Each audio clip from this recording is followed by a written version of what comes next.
माँ की भक्ति का पर्व, देवी की आराधना का पर्व शारदीय नवरात्र इस वर्ष 3 अक्टूबर गुरुवार से प्रारंभ होगा।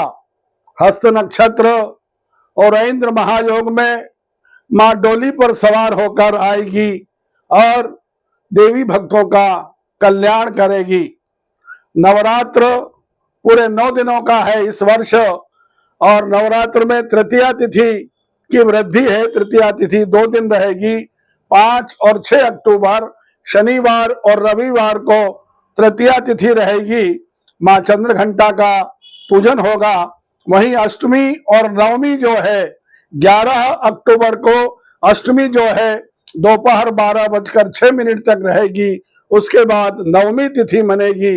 इस प्रकार इस वर्ष जो है नवरात्र में 11 अक्टूबर को माँ अष्टमी भगवती का पूजन होगा और कुल देवी का पूजन भी होगा।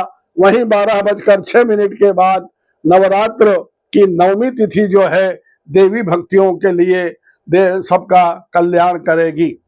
अष्टमी और नवमी तिथि में अपनी अपनी कुल परंपरा अनुसार देवी का सप्तशती दुर्गा सप्तशती से हवन करने का विधान धर्मशास्त्रों में प्राप्त होता है। वहीं नवदुर्गा स्वरूप 9 कन्याओं के पूजन का भी दिन ये जो है माना जाता है। 9 कन्या जो है वो नवदुर्गाओं के स्वरूप में होती है। प्रथमम शैलपुत्री च, द्वितीयम ब्रह्मचारिणी, तृतीयम चंद्रघंटेति, कूष्मांडेति चतुर्थकम, पंचमं स्कंदमातेति, षष्ठं कात्यायनीति च, सप्तमं कालरात्रीति, महागौरीति चाष्टमं, नवमं सिद्धिदात्री च, नवदुर्गा प्रकीर्तिता।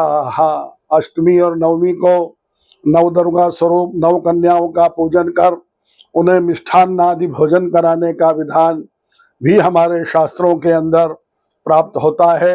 3 अक्टूबर को घट स्थापना होगी।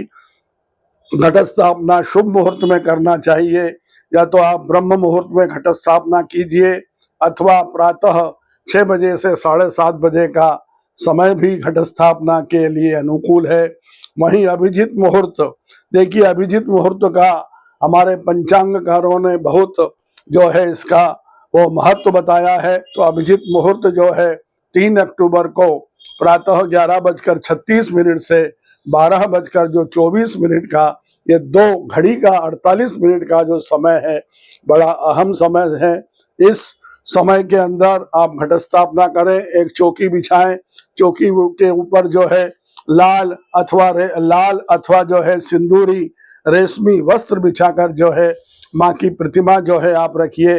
चित्र माँ का रख सकते हैं, कोई धातु की जो धातु है उसका जो है माँ का स्वरूप देकर आप उसकी पूजन कर सकते हैं। स्वरूप पूजन जो है पंचोपचार विधि से, दशोपचार विधि से, षोडशोपचार विधि से होता है। गंध पुष्प धूप दीप और नैवेद्य लगाकर माँ की आराधना करने का महत्व है। अखंड दीप साधना का भी महत्व है। 9 दिन तक माँ के सामने शुद्ध घी का अखंड दीपक भी जो आप जो है अपनी शक्ति के अनुसार लगा सकते हैं। माँ को 9 दिनों तक अलग अलग प्रकार के मिष्ठान्न का नैवेद्य भी आप जो है लगाइए। वहीं अष्टमी और नवमी को देवी पूजन में दुर्गा सप्तशती के 700 महामंत्रों से हवन करने का विधान है। नवमी को 9 कन्याओं का पूजन भी नवदुर्गा स्वरूप जो है कर सकते हैं। 10वीं को 12 तारीख को देवी का विसर्जन होगा, सरस्वती का विसर्जन होगा और उसके साथ ही जो है सायंकाल विजयादशमी अर्थात दशहरा का पर्व जो है मनाया जाएगा।